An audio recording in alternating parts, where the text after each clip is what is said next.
invito a que por favor abran sus Biblias en la carta a los Hebreos,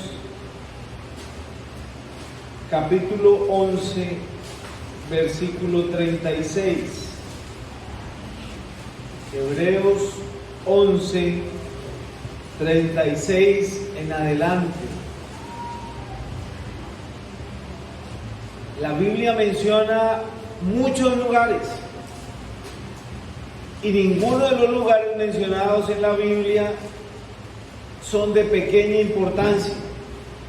Yo creo que cada palabra es de gran importancia, ¿cierto, hermanos? Y la Biblia menciona lugares hermosos como palacios, como oasis, lugares así de refugio, fortalezas, montañas, desiertos, ríos, mares, demasiados lugares. Pero también menciona lugares que no son como tan atractivos. Pero no por ser lugares sin tanto atractivo no quiere decir que no nos dejan una enseñanza. La Biblia menciona sobre cuevas que encontramos desde el Antiguo Testamento hasta el Nuevo Testamento. Y no es un lugar tal vez muy atractivo.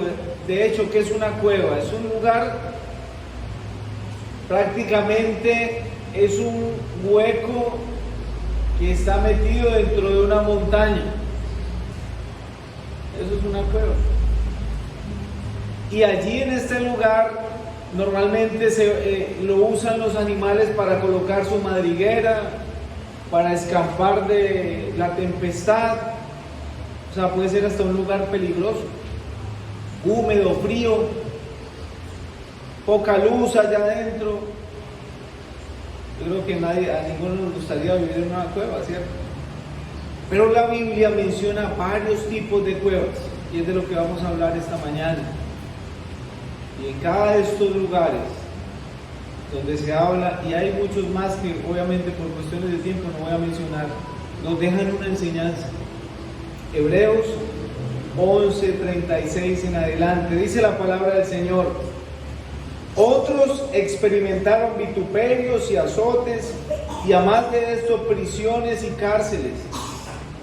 Fueron apedreados, aserrados, puestos a prueba, muertos a filo de espada, anduvieron de acá para allá, cubiertos de pieles de ovejas y de cabras, pobres, angustiados, maltratados, de los cuales el mundo no era digno, errando por los desiertos, por los montes, por las cuevas y por las cavernas de la tierra. ¿De quién se está hablando? ¿De quién está hablando aquí el escritor? Recordemos que el capítulo 11 se caracteriza, o muchos lo han denominado como la galería de los héroes de la fe, personas que alcanzaron renombre en la trayectoria divina, por decirlo así. Pero terminando, menciona algunos de los padecimientos que sufrieron ellos. Y quiero que retomemos nuevamente este versículo 36. Unos experimentaron vituperios. ¿Quiénes fueron vituperados? Recordemos los profetas, los apóstoles, azotados. Uno de ellos, el apóstol Pablo, prisiones y cárceles. Pablo, Silas, Timoteo, muchos de ellos. Y en el Antiguo Testamento también fueron apedreados. ¿Quién nos llega a la mente? Esteban, el primer mártir de la iglesia, aserrados, se dice. Esto es un dato extrabíblico, que Isaías murió aserrado. Puestos a prueba, muertos a filo de espada. Varios discípulos del Señor, apóstoles, también murieron así, a filo de espada. Anduvieron de acá para allá, no tenían una morada fija, cubiertos de pieles de ovejas, de cabra, angustiados y maltratados. Pero hay algo precioso lo que dice aquí: de los cuales el mundo no era digno. Personas tan usadas por Dios, personas que realmente obedecieron al Señor, que siguieron al Señor. El mundo no era digno de tener tal calibre de personas aquí. Es lo que estaba queriendo decir. Esas personas fueron tan fieles a Dios que este mundo tan malo, tan malvado, tan contaminado, no era digno de tener personas tan preciosas a los ojos de Dios en esta tierra. Era tal la convicción y la entrega de ellos a Dios que el mundo no era digno de ellos. Tremendo. Y dice aquí, de los cuales el mundo no era digno, errando por los desiertos, por los montes, ¿recuerdan de Elías? Por las cuevas, por las cavernas de la tierra. O sea, personas que sufrieron el vituperio por ser fieles a Dios, por llevar el mensaje de la palabra, o en el Antiguo Testamento por tener una convicción tal de seguir al invisible. La primer prueba, es la cueva de la persecución. Ese es el primer punto, el primer encabezado. La cueva de la persecución. Aquí el escritor nos está mencionando personas que fueron perseguidas, personas que fueron azotadas y personas que murieron por causa del Evangelio también. Personas que fueron realmente llenas del Espíritu, pero llenas de la convicción de seguir a su Salvador, a su Maestro. En segunda carta a Timoteo, capítulo 3, versículo 12, dice lo siguiente: y también los que quieran vivir piadosamente en Cristo Jesús padecerán persecución. Un versículo muy sencillo. Ya está hablando, obviamente, el apóstol Pedro a los creyentes. El apóstol Pablo a los creyentes. Y también los que quieren vivir piadosamente en Cristo Jesús padecerán persecución. Y esto es muy sencillo. Usted puede estar en su trabajo, en su estudio, o con los amigos, o en las relaciones cotidianas que nos tenemos que mover en este mundo. Todo va bien hasta cuando se habla de Cristo. ¿No ha notado? Bueno, gloria a Dios cuando alguien lo recibe, porque hay excepciones. Usted es creyente, qué bueno, me alegra. Y qué ventaja que haya un creyente aquí en el trabajo o aquí en el colegio, eso da como garantía. Si es creyente, mejor, bien. Pero no siempre es así. De hecho, muchas veces usted puede encontrarse con otra persona que se congrega tal vez en un lugar diferente, con una denominación, y todo va bien hasta cuando hablamos de Cristo. Cuando se habla de Cristo se pone una barrera, porque tienen una doctrina diferente o porque creen en cosas diferentes, y hasta ahí fueron amigos. Pero aquí el punto va un poco más allá. Si queremos vivir piadosamente, si queremos realmente reflejar al Señor, si abiertamente vamos a expresar lo que sentimos y lo que dice la Escritura, vamos a padecer persecución, hasta por nuestra familia. No se les haga raro, hermanos. Cuando no apoyamos tal vez normas que la sociedad quiere implantar en nuestra vida, en nuestra familia o en nuestros hijos, y decimos el por qué no, vamos a padecer persecución. Y no se nos haga raro. Tal vez a nadie le guste ser perseguido, pero realmente la persecución en nuestro país es de una forma muy sencilla a la que recibieron estas personas. A ellos no los persiguiera, ¿usted qué opina? Y si no, no le vuelvo a hablar. O si no, pierde su trabajo. Si no estaban de acuerdo con el emperador, si no estaban de acuerdo con las leyes del rey, si no estaban de acuerdo con esto, por ser cristianos, morían, podían morir. Entonces, hermanos, hay personas en este momento que están dando la vida por el Evangelio en pleno siglo XXI. No crean que porque en nuestro país se pueda predicar libremente, gloria a Dios, se pueda compartir la palabra. En todos los países es igual, no es así. Hay personas, hay lugares, hay países que realmente quieren que la sociedad acepte sus normas, y que sean, entre comillas, tolerantes. Todos tenemos que ser tolerantes y aceptar las normas que vienen de arriba. Pero cuando nosotros expresamos lo que sentimos y lo que creemos por lo que dice la palabra, se vienen contra la iglesia. Ahí sí se acaba la tolerancia, ahí sí se acaba la igualdad. Pero nosotros estamos llamados, hermanos, a pararnos firme en la palabra y a expresar lo que dice la Escritura, así al mundo no le guste. Y cuando lo hagamos, vamos a tener persecución. Y eso no está mal, porque a través de la persecución muchas personas, ¿cuántas personas no se salvaron? Va a costar, pero realmente vamos a marcar la diferencia.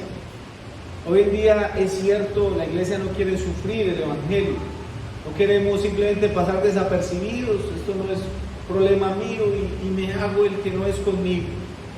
Pero si nosotros somos valientes, hermanos, y realmente expresamos el amor de Cristo a los demás, no nos extraña si nos pasa, porque a muchos de ellos les pasaron. ¿Y sabe que murieron? De hecho, el Señor Jesús es la prueba máxima. ¿Qué hizo el Señor? ¿Qué pecado cometió el Señor? Hermanos, es que ni siquiera una palabra le pudieron encontrar, o sea, para culparlo. Una palabra, y como es de fácil que a nosotros nos culpen por algo que hemos dicho, es muy fácil. Tuvieron que poner testigos falsos y hasta ellos se contradecían. Tuvieron que hacer un juicio de noche a toda. Lo vieron varios gobernantes para culparlo a como fuera, como diera lugar. ¿Y el Señor qué hizo? Nada. Sanó a unos, alimentó a otros, le dio realmente consuelo a muchos y le dio vida a bastantes personas, y por eso murió. Entonces, el siervo no es mayor que su Señor. La primera cueva, la cueva de la persecución. La segunda es la cueva de la partida, y la encontramos en el libro de Génesis, primer libro de la Biblia, capítulo 23. Vamos a Génesis 23.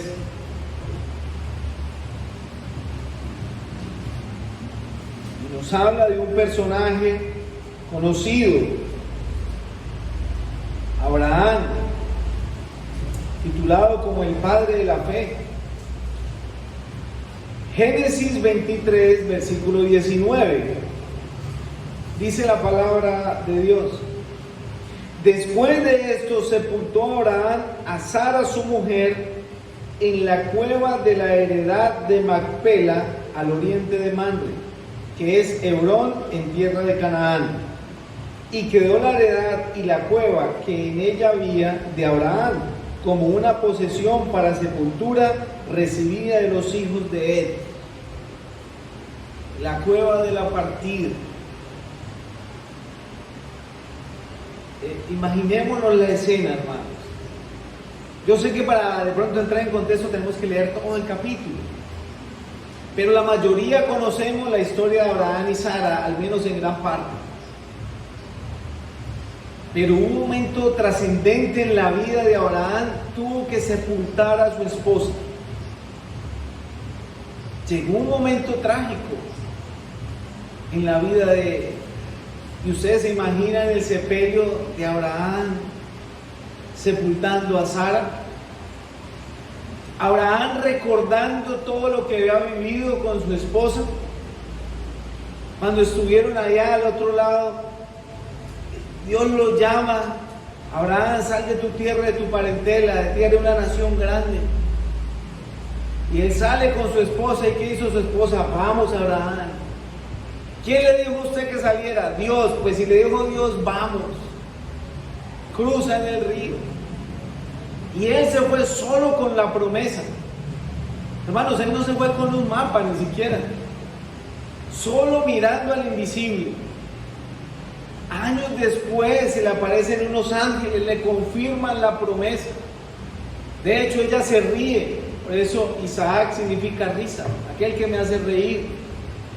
¿Cómo va a heredar yo, estéril, viejita? No, me hicieron reír eso. Pero Abraham creía, y todo eso lo vio con Sara. Cuando estuvo con su sobrino, cuando vieron lo de Sodoma, Gomorra, cuando él tuvo que ir a liberar a su sobrino. ¿Se acuerdan todos esos hechos, hermanos? Sara estuvo ahí con Abraham. Tienen el hijo, se cumple. Imagínense la alegría de tener el cumplimiento, la promesa. Dios lo envía a sacrificar, otra prueba. Pero él llega victorioso con el hijo nuevamente y Sara estuvo ahí. Pero llegó el momento donde Sara partió. Sara no iba a estar más ahí.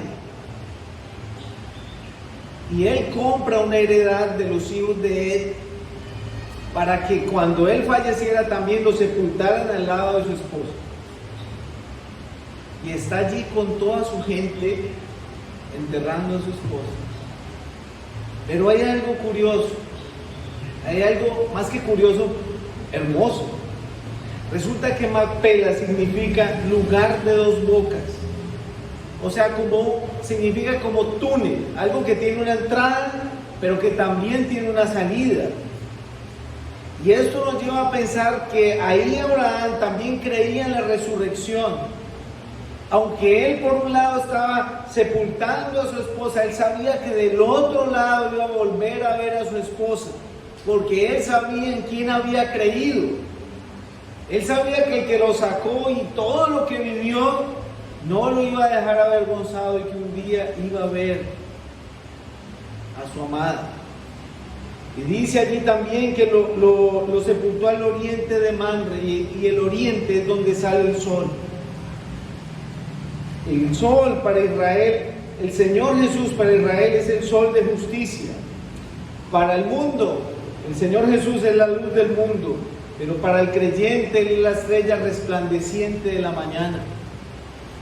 Y así como Abraham enterró a su esposa y un día él sabía que el Señor la iba a levantar y que iba a estar con ella, hoy en día nosotros como creyentes también creemos lo mismo que Abraham.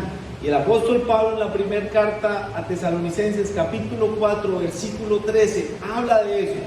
Pero recuerden, hermanos, que el Señor mismo con voz de mando, con voz de arcángel y con trompeta de Dios descenderá del cielo, y los muertos en Cristo resucitarán primero. Luego nosotros, los que vivimos, los que hayamos quedado, seremos arrebatados juntamente con ellos en las nubes. Allí estaremos para siempre con el Señor, con ellos y con el Señor para siempre. Allí vamos a ser levantados, así como el Señor nos va a levantar a Sara, va a levantar a Abraham, y estaremos con el Señor para siempre. Qué belleza, hermano. Y yo sé que tal vez hay personas que no hemos visto más, y hay personas que queremos mucho y un día no van a estar a nuestro lado. Por eso, hermanos, valore la persona que tiene al lado, valore el hermano que tiene al lado, valore ese familiar, esa esposa, el esposo, ese hijo, valórelo, porque a cualquier momento no va a estar más. Así en un momento, Abraham fue un hombre fiel, Sara también fue una mujer fiel, pero pasó por el proceso natural del ser humano, partió de esta tierra.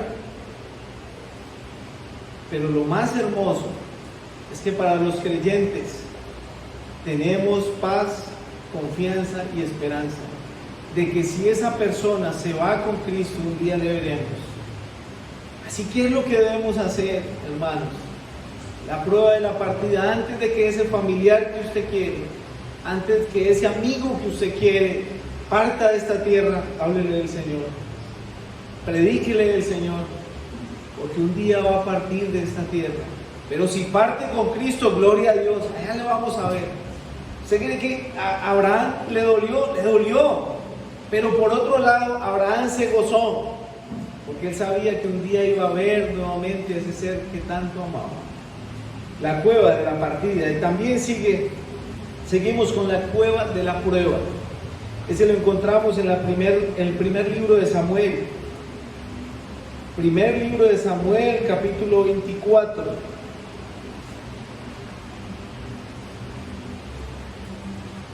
Primer libro de Samuel, capítulo 24, desde el versículo 1 al 6. Y aquí encontramos a David, hombre de Dios, quien fue perseguido por el rey Saúl. ¿Lo recuerdan? Él fue ungido y los celos que atormentaron a Saúl intentó en varias ocasiones asesinarlo a como diera lugar, pero no lo pudo hacer, obviamente. La mano de Dios protegía a David, fue por eso.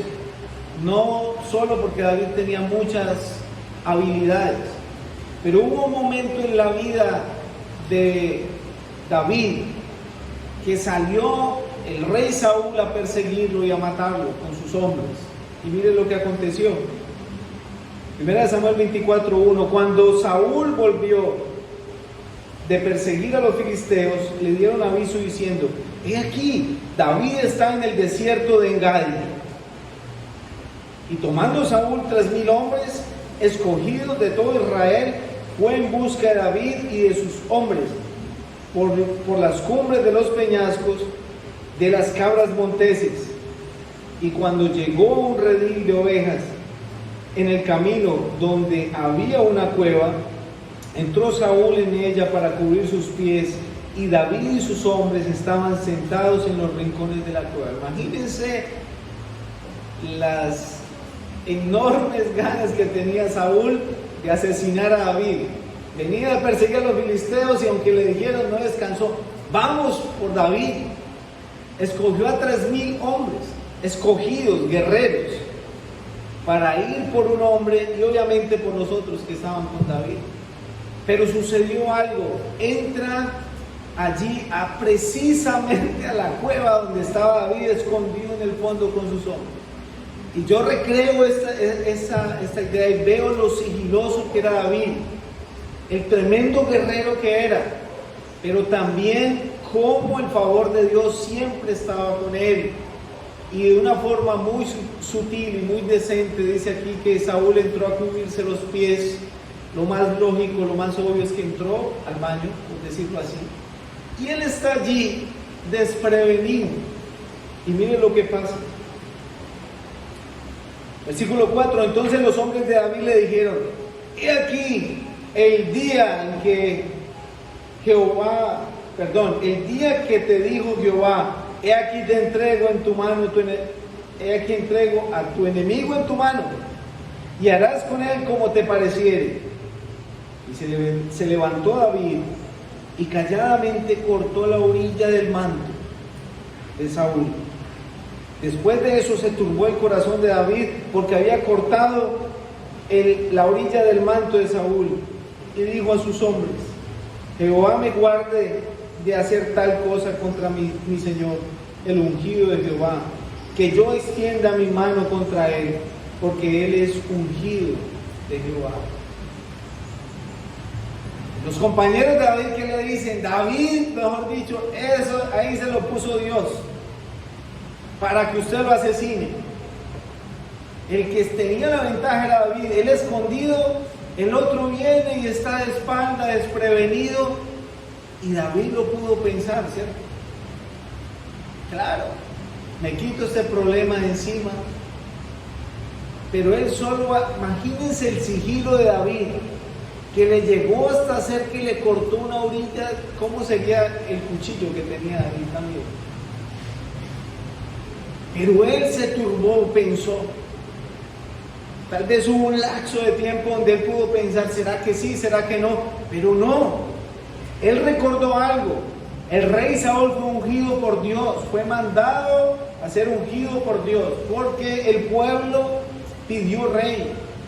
Dios no lo escogió, el pueblo lo eligió, Dios aceptó entonces lo que el pueblo decía, pero fue ungido por Dios. Él dijo: guárdame de yo hacer eso contra el ungido del Señor. ¿Saben qué pasa? A continuación, el rey se va y llega David y se pone desde lejos y hacen una conversación muy, muy bonita, muy diplomática. Y él le dice: mire, rey, mira tu manto. En otras palabras, resumiendo, esta orilla de ese manto la he cortado. Guárdame yo de hacer daño contra ti, yo soy simplemente un siervo tuyo. Y él, cuando mira eso, entiende. Y también le dice que no lo va a perseguir más y se va para su casa. Él no le hace daño. Pero miren, allí David pasó por una prueba. Por eso le ha titulado la cueva de la prueba. ¿Por qué? Porque David pudo hacerle daño. Tuvo todo para hacerlo. Pero no. Él hizo lo que dice Romanos.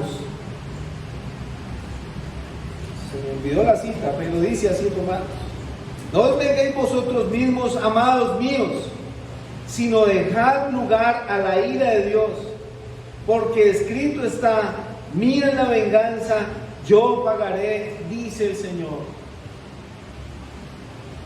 Obviamente David dejó todo en manos del Señor. Y qué bueno, hermanos, mire, es una enseñanza. ¿Cuántas veces nosotros hemos querido hacer justicia por nuestras manos? Como seres humanos. O lo hemos hecho, o al menos lo hemos pensado. Pero qué bueno tener el mismo pensamiento. Claro, de pronto no va a ser contra un ungido de Dios, pero sí va a ser con una persona que podemos dejar eso en manos de Dios, y tenemos todo el criterio y el derecho también para hacerlo. Pero ¿cómo no pensar como pensó este hombre? Dejar todo en manos de Dios. Este hombre tenía razón, pudo haberlo hecho, sus mismos compañeros lo apoyaban. De hecho, hasta el ejército contrario de Saúl lo pudo haber aceptado, porque David fue un hombre íntegro, fue fiel a Saúl. Mas Saúl se llenó de celos y fue en contra de él, pero no lo hizo. Tiempo después vemos cómo Saúl y sus hijos mueren en batalla, y cómo después David es elegido rey, y no solo de Judá, de todo Israel, de toda la nación. Fue el primer rey de toda la nación. Él fue el rey con más renombre. Si lo encontramos en la Biblia, hubieron reyes grandes, Salomón, pero ninguno comparado como David. Entonces, ¿qué hubiera pasado si él de pronto hubiera tomado la justicia por mano propia? Tal vez no hubiera alcanzado lo que el Señor tenía para él. Hermanos, la venganza es del Señor. Él sí sabe dar el pago. ¿Saben por qué? Porque Él es justo. Nosotros no somos tan justos.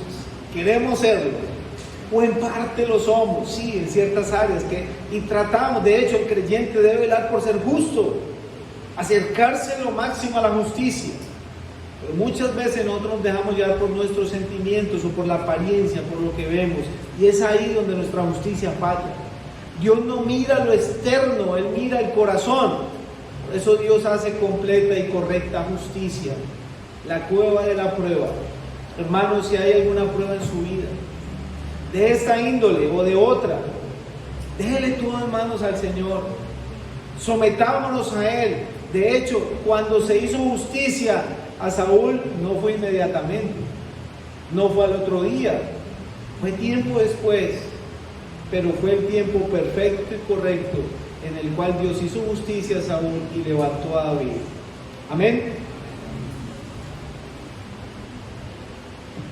Continuamos con la cueva de la presencia de Dios, y esta la encontramos en el primer libro de los Reyes, ahí más adelante, un poco más adelante. Primer libro de los Reyes, capítulo 19, versículo 8. Y aquí encontramos a otro personaje bíblico muy conocido, Elías. Primer libro de los Reyes, capítulo 19, versículo 8 al 13, vamos a leer.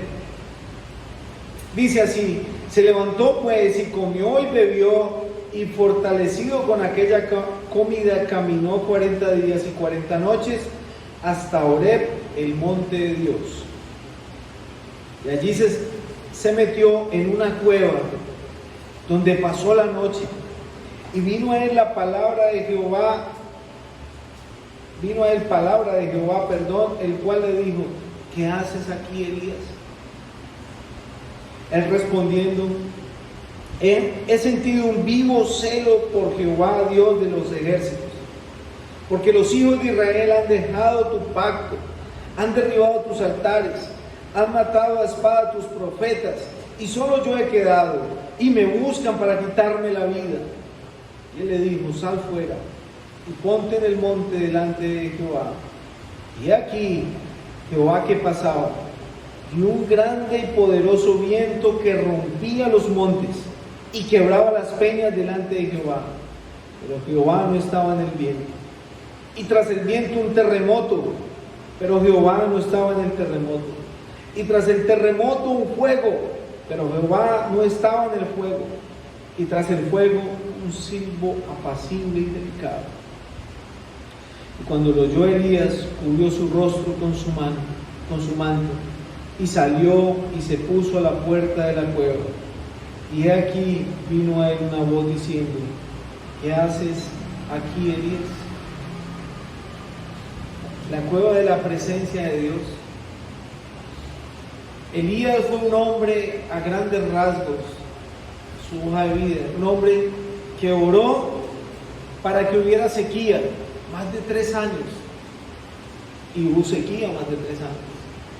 Después fue usado para que orara, para que lloviera, y llovió. Elías fue un hombre que cuando oró también cayó fuego del cielo, despedazó a los falsos profetas de Baal, fue alimentado por cuervos, fue alimentado por una viuda en Sarepta. Fue un hombre que fue usado por Dios, vio la mano de Dios, pero como todo ser humano, también tiene desánimo en su vida, también tiene dificultades. Y después de pasar por tantas cosas, podemos decir: no, pero Elías, ¿por qué se desanimó? De hecho, él estaba desanimado antes de comer lo que mencionamos allí. Un ángel lo levantó y le dio alimento. Pero es que era un ser humano, como usted y como yo. Y Dios lo llama a esa cueva y le hace ver un panorama, ¿no? Tremendo, tremendo, como muestra la Biblia lo que él vio. Imagínense un viento que quiebra los montes, las peñas. Pero no estaba Dios. Un terremoto. ¿Quién nos espanta con un terremoto? Un fuego. Pero después hay un silbo apacible. Y allí estaba la presencia de Dios. Miren, Dios le pregunta 2 veces, si notaron en lo que acabamos de leer: ¿qué haces ahí, Elías? En el versículo 9 y en el versículo 13. ¿Qué haces ahí, Elías? Elías, ¿qué hace en esa cueva? Elías, ¿usted qué hace allá metido? Es lo que le está diciendo. ¿Se le olvidó todo lo que usted ha hecho o lo que Dios ha hecho a través de él? ¿Se le olvidó ya todo lo que vivió? ¿Qué hace allá? ¿Por qué no sale? Pero miren, fue hasta ese momento que Elías pudo salir. Cuando él vio que iba a la presencia de Dios, ¿qué hace? Se cubrió su rostro. Y es ahí donde él pudo recobrar fuerzas y seguir adelante. La cueva de la presencia de Dios. Hermanos, muchas veces estamos como Elías, desanimados, turbados, dificultades. No está mal, hermanos, que nos pase. No es mal. Pero lo malo sí es olvidarnos de Dios. Dios le hizo ver ese panorama a Elías para que recordara quién era él, pero sobre todo quién era Dios. Y que con la presencia de él guiándolo iba a estar en cualquier lugar. Simplemente tenía que someterse a la voluntad de Dios. Él necesitaba ese ánimo. Y hermanos, la presencia de Dios debe de ir adelante de nosotros. ¿Se acuerdan lo que le dijo Moisés a Dios? Moisés tiene que ir a guiar a este pueblo. Tienes que salir. Señor, si tu presencia no va con nosotros, no nos saques de aquí. Él puso a Dios por delante. Y eso es lo que nosotros, hermanos, nos debe dar fuerza y nos debe caracterizar. Lo que emprendamos, lo que hagamos, lo que vivamos, tiene que ser de parte de Dios, contar con la presencia de Dios, que la voluntad de Dios realmente sea viva en nuestras vidas. Y no es fácil tal vez, o podemos decir, bueno, ¿y cómo la busco? ¿Cómo hago? Si no siento, ¿será que sí? Tenemos que ir a buscar la presencia de Dios. Mire, Él lo sintió de esta forma.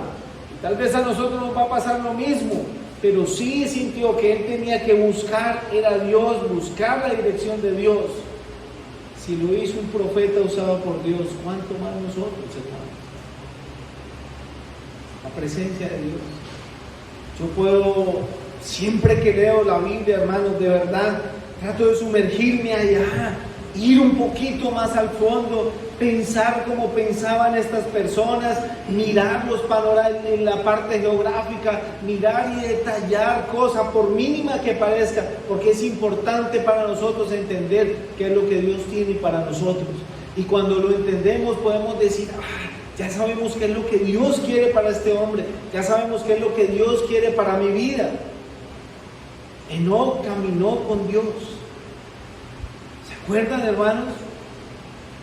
Esa frase, hermanos, de verdad a nosotros nos debe calar en nuestra cabeza. Un hombre que caminó con Dios y fue tan la amistad con Dios que Dios se lo llevó. Lo necesita, usted es mi amigo, usted no va a ver la muerte, vámonos. De igual forma Elías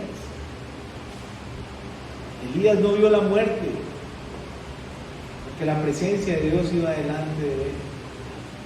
Hermanos, esto no era solo para Elías, para David, para Pablo, para Pedro. Es para todo aquel que se quiera acercar a ese Dios maravilloso, para que guíe nuestros pasos. Por último encontramos la cueva del poder en el Nuevo Testamento. Vámonos para el Evangelio de Marcos y ya ustedes pueden ir pensando de quién se trata. Marcos 15:45 dice la palabra del Señor: e informado por el centurión dio aviso, e informado por el centurión dio el cuerpo a José, el cual compró una sábana y quitándolo lo envolvió en la sábana y lo puso en un sepulcro que estaba cavado en una peña, o sea, una cueva, e hizo rodar una piedra a la entrada del sepulcro. La cueva del poder. Un sepulcro nuevo. Normalmente así eran los sepulcros, una peña, labraban allí, excavaban y en esa cueva colocaban los fallecidos. Un sepulcro nuevo, obviamente, en el caso del Señor, pero un sepulcro que solo duró 3 días, o tuvo 3 días de uso más bien, poco tiempo para nuestro Señor. Gloria a Dios. La cueva del poder. Mire lo que dice Efesios 1:19 al 23. ¿Por qué el poder? Efesios 1:19 al 23. ¿Y cuál la supereminente grandeza de su poder para con nosotros los que creemos según la operación del poder de su fuerza, la cual operó en Cristo, resucitándolo de los muertos y sentándolo a su diestra en los lugares celestiales, sobre todo principado y autoridad y poder y señorío y sobre todo nombre que se nombra no solo en este siglo, sino también en el venidero, y sometió todas las cosas bajo sus pies y lo dio por cabeza sobre todas las cosas a la iglesia, la cual es su cuerpo, la plenitud de aquel que todo lo llena en todo. No ha habido ningún ser humano en toda la tierra desde que fue creada que haya muerto y haya resucitado y haya vivido para siempre. Muchas personas que fueron resucitadas y aún por mano del Señor, ellos resucitaron después de estar muertos, pero volvieron a morir.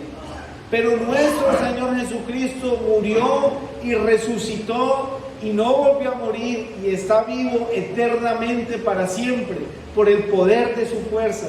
Y a ese Señor es al que le servimos. Muchas personas hoy en día creen en maestros, en personas que han tenido de pronto un intelecto grande, sabiduría humana grande, han hecho proezas humanas, han construido muchas cosas, han hecho inventos grandes o tienen filosofías tal vez interesantes, pero ninguno de ellos puede superar el poder de nuestro Señor Jesucristo, porque Él es el único que ha vencido la muerte, el único. No hay nadie como Él. Y lo más precioso es que todos los que hemos creído en Cristo Jesús como Señor y Salvador, seremos semejantes a Él y venceremos la muerte. ¿Dónde está, oh muerte, tu aguijón? ¿Dónde está, oh sepulcro, tu victoria? Sorbida la muerte en victoria. Esa es la palabra de triunfo que vamos a decir los creyentes un día que seremos levantados de esta tierra para siempre. Vamos a resucitar, o el Señor nos va a levantar aún vivos, porque así como el Señor murió y resucitó al tercer día, seremos semejantes a Él. Solo un Dios poderoso y sobrenatural lo puede hacer, y el único Dios poderoso y sobrenatural que tiene tal poder es el Señor Jesucristo, y a Él sea la gloria por los siglos de los siglos, hermanos. No adoramos a cualquier persona, hermanos. Nos debe dar alegría, gozo. Nosotros no vamos a estar aquí por siempre, pero siempre vamos a estar para siempre en el cielo. Eso es lo más maravilloso. Vamos a ser eternos. ¿Por nosotros? No. ¿Porque lo merezcamos? No. Por el poder de nuestro Señor, que fue levantado con poder y gloria de allí y está en el lugar que Él se merece, a la diestra del Padre Celestial, intercediendo por todos sus santos, por usted y por mí, mi hermano. El Señor bendiga su palabra.